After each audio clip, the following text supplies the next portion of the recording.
you that on 15th August 1947, Swaraj never came. It's an illusion and a delusion. What happened on 15th August 1947 was a transfer of Raj from the whites to the browns. The Raj continued. And it continues today. There's this recent example of an MP using his chappals to hit another individual human being 25 times. But he is the Raja and we accept it as a nation.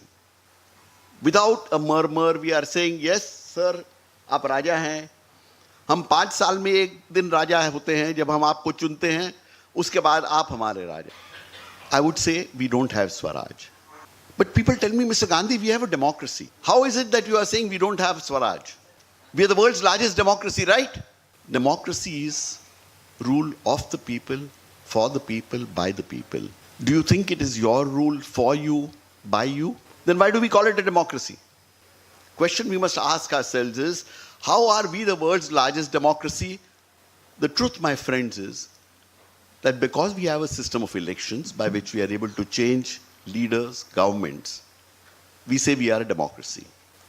I would submit that elections and the constitution are necessary conditions for a democracy, but are not the complete set of conditions required for a democracy. The heart and soul of democracy, my friends, is the concept that each individual citizen is a sovereign in her own right, and she gives a part of the sovereignty to the state in return for which she gets the rule of law.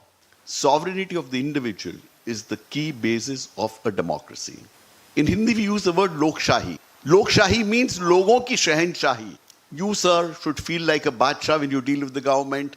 You, ma'am, should feel like a Begum when you deal with the government. Do you feel like that? Unless we get that, we are not a Lokshahi. We are not a democracy. We are a sham democracy. And therefore, I call this an elective defective democracy. We have elections, therefore we say we are a democracy, but it's a defective democracy. We have to get to the stage where the individual sovereignty is respected. Some people say, oh, Mr. Gandhi, you are playing with words. तो शब्दों का खिलवाड़ है. बोलने में क्या जाता है? Can I work with 125 crore sovereigns in this nation? Is it possible to have a nation with 125 or 130 crore Rajas and Begums? So therefore, this is play on words. I would submit to you that yes, it is possible. Nations where democracy has thrived, the Western nations got democracy far before us. So, I mean, there's been a process of evolution of a few centuries in what we see as democracy. And let me give you just 2 examples to establish what I'm saying.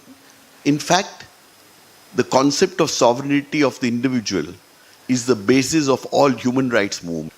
Just as a historical aside, I would tell you that centuries back, world over, we had kings and queens. Because the concept was that divinity resides within the king. But slowly people worldwide said that divinity resides on everyone. In fact, we have the concept of Aham Brahmasmi. I am the Brahm. If I have divinity in myself, why should I accept a king or a queen? And therefore the concepts of democracy evolved over a period of time. And the examples I'm giving you would illustrate this, that in the world, these concepts have been there and are actually being implemented. The first example I'd like to give you of the United States of America. I'm not an admirer of everything that happens in the United States, but in terms of democracy, they've started about 3 centuries before us. An immigrant, even if Trump is there, an immigrant or a foreign national in United States, if he's applied for a visa or citizenship of the United States, will very easily pick up the telephone to ask about the status of his application. Are his papers right? Is there any defect? When is his application likely to be considered? So on and so forth. And 99% he'd get a very rational, proper answer from the other side of the telephone. You are all first-rate citizens of India. If you have applied for a change in the address in your ration card, and the response is not obtained, will you use the telephone to ask? You don't have a telephone. Why will you not ask on the telephone? You're so sure that if I ask on the telephone, nobody will respond to me. They'll not pick up the phone, or if they pick up the phone, they'll not respond. In short, you are confident that I will get no response. Whereas in US, a person, whether he's citizen or not, can pick up the telephone, and I call this a telephone test of democracy. Your government must reply to you, must respond to you A voice on the phone, a human being asking something, has to be responded to. That's the basis of human courtesy. Another story I'd like to share with you is a story that all of you know. This story goes back to South Africa. Mohandas Karamchand Gandhi got inside that train with a first-class ticket. He was thrown out because he was not a white man.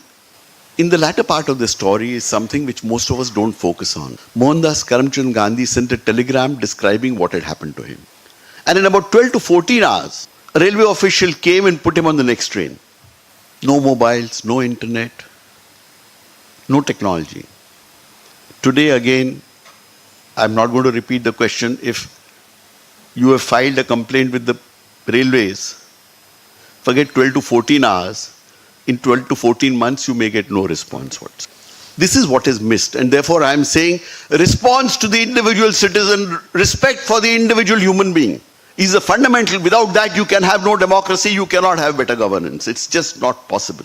Right to information is that tool which for the first time has established the concept that a citizen has to get information. He has to be responded to at the very least, and responded to within reasonable time. The courts of India, we talk of justice, do not guarantee this. In fact, they guarantee that you will get no response. What we call a justice system is actually an injustice system, and we are tolerating it like sheep. To come to the right to information, that, as I said, is the basis of right to information. The first such law, worldwide, there are three names for this law. Right to information, which is what we call it. Freedom of information, FOI. And access to information, ATI. These are synonymous words that I use for the same concept worldwide. The first such law came in Sweden on 2nd December 1776, 250 years back. Now, over 100 countries have this law, and the Indian law, in terms of its provisions, in terms of the drafting, is rated amongst the top 5 laws in the world. But in terms of implementation, we rank at number 66. We have an extraordinarily powerful law, believe me. An extraordinarily powerful law. If this law is actually followed as drafted by Parliament, it would be a phenomenal change. But even now, it's fairly powerful, the way it operates. What is right to information? And why should we have right to information? The law says every citizen of India has the right to information. What is information? Information is what exists on records. I would like to stress on this. People must understand when filing a right to information application, right to information is not right to interrogation. A government is supposed to tell you what is on records. It is not supposed to answer clarifications of law. It is not expected that the person would go and actually physically check anything or go and get an answer from somebody. Right to information guarantees you what exists. Information is what exists on records, on computers, wherever. And you have a right to get that information. It also includes taking photocopies of documents and records, computer records, CCTV footage, samples. You can actually go and ask a government hospital where you believe that medicines may be fake to give you samples of medicines.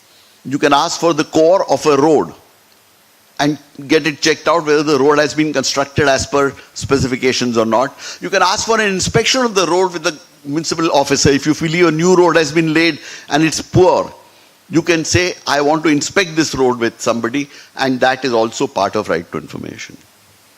Who has to give information? The law defines what they call public authorities. What are public authorities? The law says everything that you call government or government agency is a public authority. Besides this, it says any institution owned, controlled, or substantially financed by government is a public authority. Therefore, aided schools are public authorities. A normal cooperative society does not fall in any of these. And therefore, it's not a public authority and therefore not directly covered under right to information. However, when a cooperative society is taken over by an administrator, it is being controlled by government. Therefore, at that time, it's a public authority. Similarly, if a society has got government land free or is getting a subsidy or some kind of other benefits, it could be a public authority, but not normally. Can I get every information? Can information be denied because it is confidential? What do you think? Can confidential information be given? The law doesn't recognize anything like this. All information belongs to you. You need to give no reason for asking for information. A lot of government officers say, hona chahiye. Supreme Court judges have said, citizens must give reasons why they want information. What is this nonsense? The law says no reasons need to be given. People have said, how come this is the law? I mean, this is a bad law. Without any reason, you can ask information. Information, the government, entire government belongs to each one of us individually. If I am the Badshah or Begum, everything in government, every table, tubelight, chair belongs to me. Can I take it away? I can't take it away because it is a joint ownership with 125 crore other Indians. But all the information in the cupboards, in the files, in the computers belongs to me. Therefore, it can be given and it must be given to me. Are there any restrictions on the information that can be given to me? The law recognizes that some reasonable restrictions can be there. And this derives from the Constitution of India. Article 19(1)(a) gives us freedom of expression. But Article 19(2) defines areas in which reasonable restrictions can be placed. If you read it carefully, Section 8(1) of the RTI Act defines 10 categories of exemptions specifically. Nobody can say this is confidential information, this is sensitive information, therefore I shall not give it to you. But there are 10 categories of information put in the law which basically follow the guidelines of Article 19(2) of the Constitution. And one very commonly held thing is things relating to privacy, as they say. People say it can't be given. Read up Article 19(2). Is there anything relating to privacy in Article 19(2)? The only words in Article 19(2) I will find which can be related to privacy are things that offend decency and morality. Nothing else will fall in the privacy domain as the Constitution of India stands. Can sub judice matters information be given? You couldn't have gone to sleep so soon. Can sub judice matters information be given? Yes, very good. Now we are getting a set of energized citizens who start believing I own the government. At the end of this talk, I will try and tell you a little more on right to information, but whether you take it or not, carry it or not. If at the end of this talk you believe you are the Badshah and Begum of this nation, I will have felt I have served my purpose today. My objective is attained. Start thinking as you are a Badshah and Begum of this nation. Very well. The law says, who do I ask for information? Go to a public authority, but within the public authority, whom should I ask? The law defines that every office of a public authority must have a public information officer or an assistant public information officer. Who is the PIO? I need not know. I just address my RTI application to a public information officer at the office of a public authority. The law defines that there has to be somebody who will receive it, either a public information or assistant public information officer. I don't need to know further. Do I need a form? The answer is no, I don't need any form. At best, there can be a format. Maharashtra has a format for filing an RTI application. The central government has no format, so you can just make it like a letter. But it's useful to follow the Maharashtra format because it defines a particular method of asking for the information. Then what happens? Within 30 days, after the RTI application reaches the PIO's office, the PIO has to give you the information or deny it for any of the exemptions under Section 8(1) only.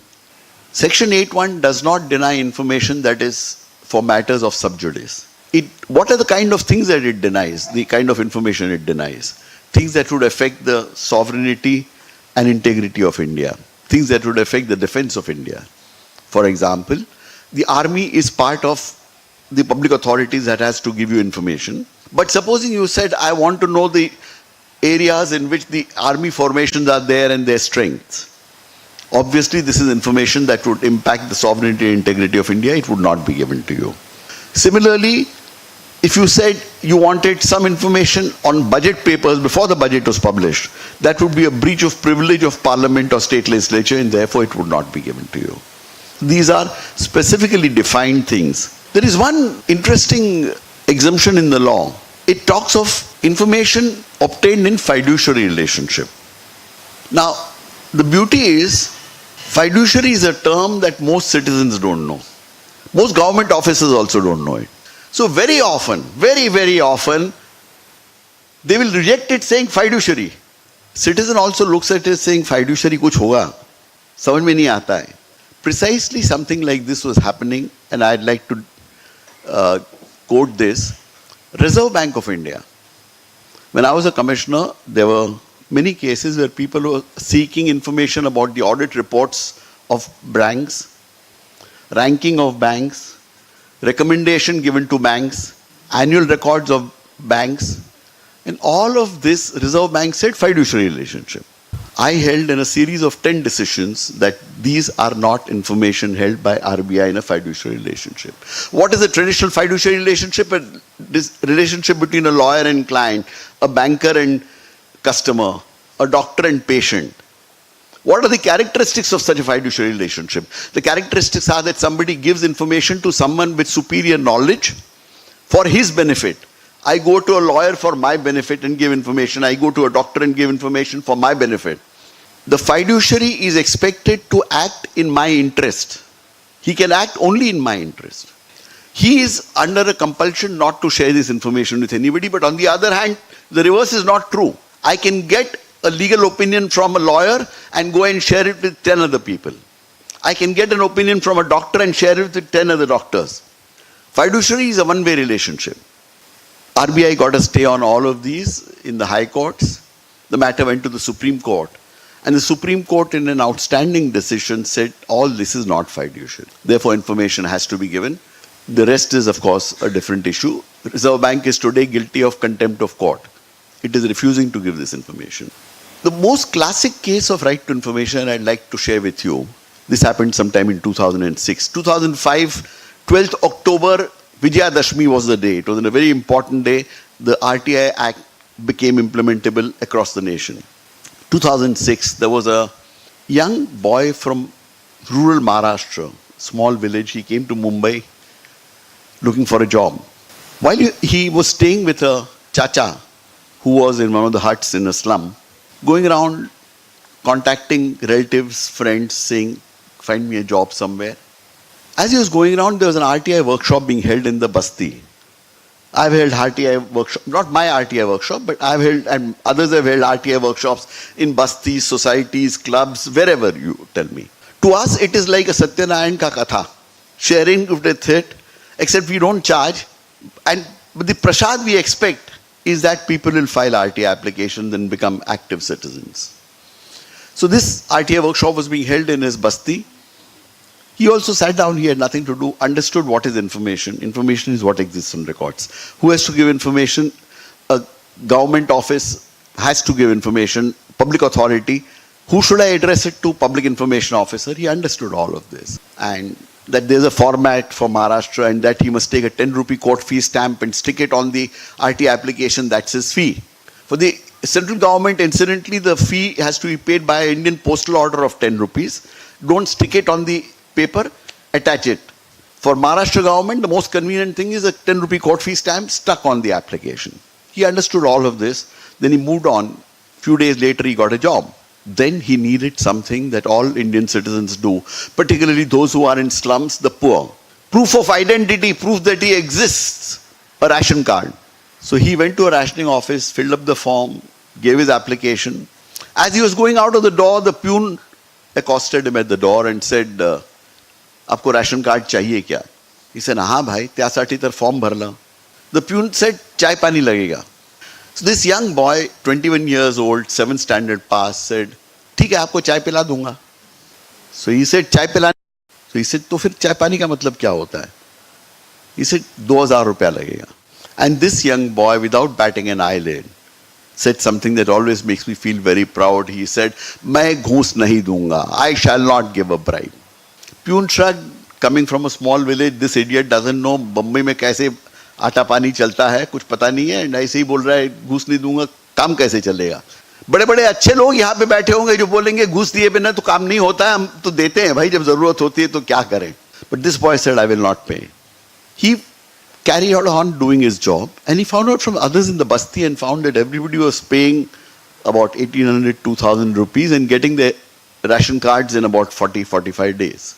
He continued to work for the next 2.5 months without doing anything. At the end of 2.5 months, he took a plain piece of paper. As per the format, handwritten, he wrote to the public information officer of that rationing office of whose address he knew. What is the information he sought? What he wanted to know is, why have I not got my rationing card? But if he had asked, why have I not got my rationing card, nothing on record would have said that इसने चाय पानी नहीं दिया, इसके लिए इसको ration card नहीं दिया. So he said, I filed my application for a ration card on so and so day, photocopy of receipt attached. I want the following information. I want the information about which officer had my application on which day and what action did he or she take on it. Progress of my application. Number two, in the last 3 months, I want a list of people who applied for ration cards, dates on which they applied for ration cards, and dates on which the ration cards were given to them. Now you can understand that if this information is given, it would make it obvious that there was corruption involved in denying his ration card.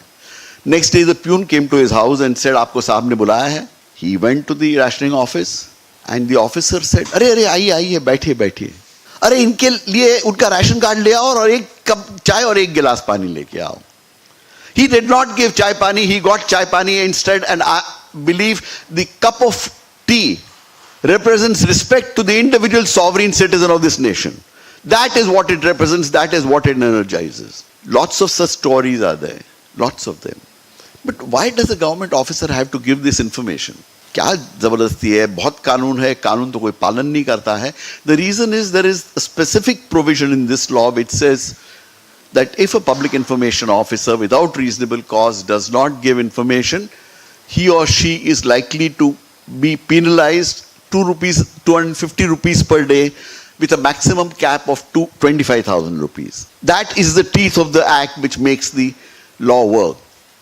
Is this actually implemented? The answer is yes. While I was a commissioner for 3 years and 9 months, I had imposed 520 penalties totaling to 92 lakh rupees. People have paid penalties and people are scared of penalties. And this is almost like giving you the respect of Akbar Badshah, the Badshah and Begum that I talked about. In Akbar Badshah's days, if he asked somebody to give information and no response came, he would have probably cut off their head. You don't get to cut off their head, but that man has to pay a personal penalty. There is no such provision in the Indian laws. Today, if a major catastrophe hits India and 1 lakh of us collect at Azad Maidan, the worst that will happen to a public servant is he'll get transferred. Here is a law that says one individual citizen sitting in a hut, sitting in their own house, asks for information, and if that is not provided without reasonable cause in 30 days, the public information officer shall be penalized. What about earlier laws and rules of various institutions? This law says it overrides all earlier laws and rules. Therefore, if you file an RTI application, the only thing to be considered is the RTI Act, which is a very, very simple act. Any of you can learn this. What does this really do? To me, more than the information that it gives you, and that's important, is the recognition, the empowerment of the individual citizen. To me, that is the fundamental strength of this law. It empowers the individual citizen, individual. As a mass, we may be heard, but as an individual citizen, can I be heard? And the right to information establishes that law. Is it an astra? When I started the right to information, I also used to call it a Brahmastra. Feel nice about it, nice word, Brahmastra. But as I went along, I began to realize, what do I use a weapon for? To hurt somebody. Can I actually want to hurt my government? And the answer is no. I want to improve my government. Therefore, I call it a tool. I no longer call it a weapon or an astra. And when you think of it as a tool to improve your government and governance, your entire approach changes. When you think of it as a weapon, it looks as if you are trying to hurt somebody. I mean, the mind works like that. You feel a certain level of aggression. हाँ, मैं इसको मारूंगा. मैं मारूंगा नहीं. I will make my government work better. 1 or 2 more examples I'd like to give you on usage of RTI.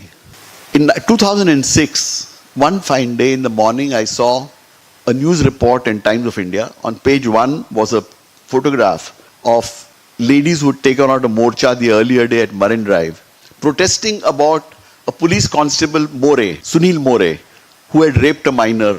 On the same day, on page 5, there was a small news item. The small news item said, Police Inspector Prakash Avre of Mumbai Police had raped a minor the earlier year. Police Inspector, mind you. Evidence was clear. Case went to court. Police Inspector Prakash Avre was suspended from service. Case went to court.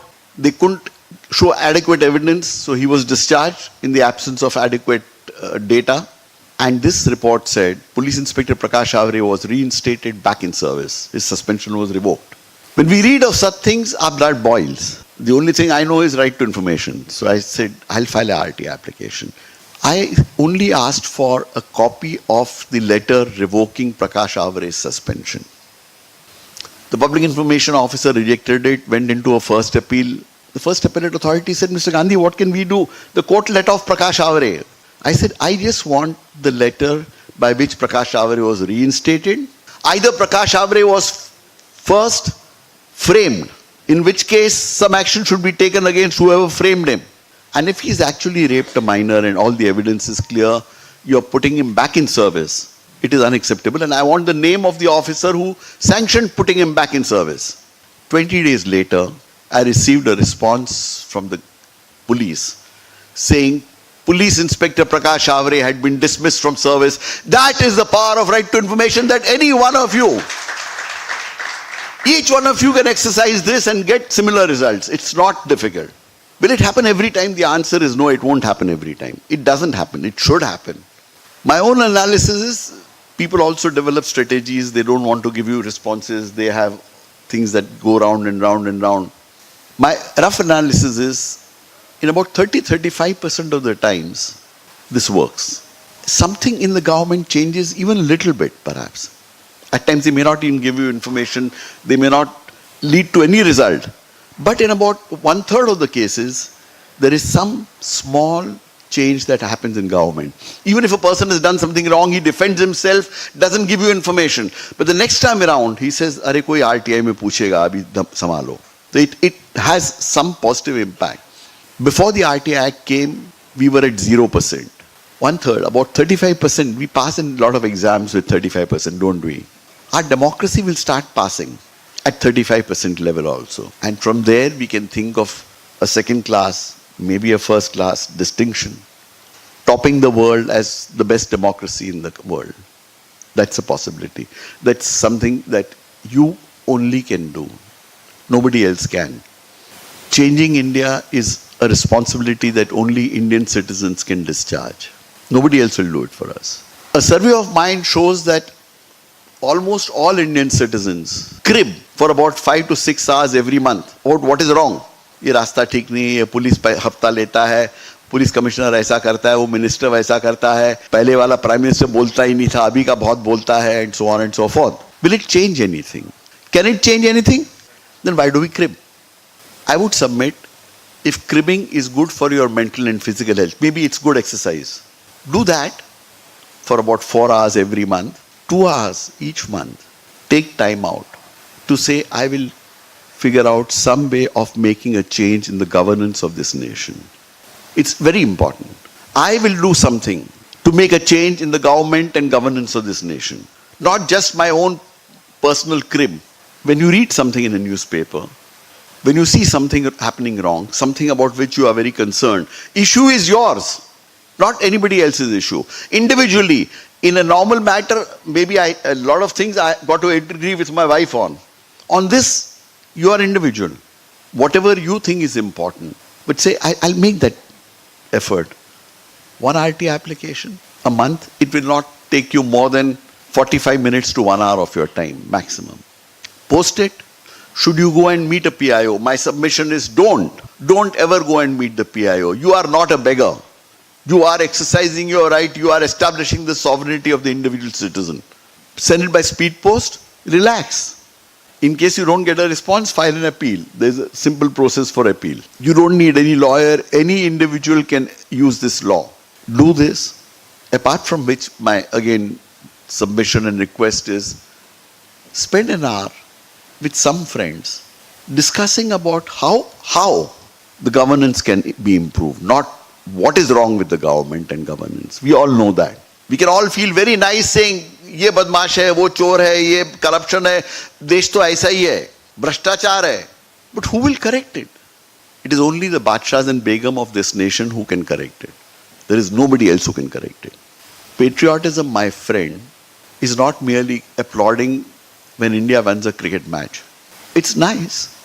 We've today got used to the concept of saying if I stand up when the national anthem is being played or when the Indian flag is hoisted, That is my sign of patriotism. Useful symbol.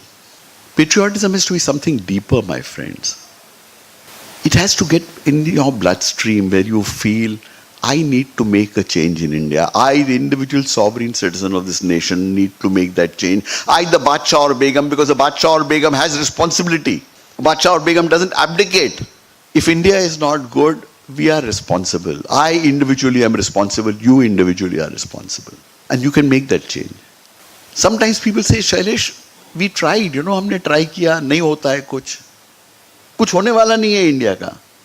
To them I say, I'd like to tell you a small story. This story happened 5,000 years back.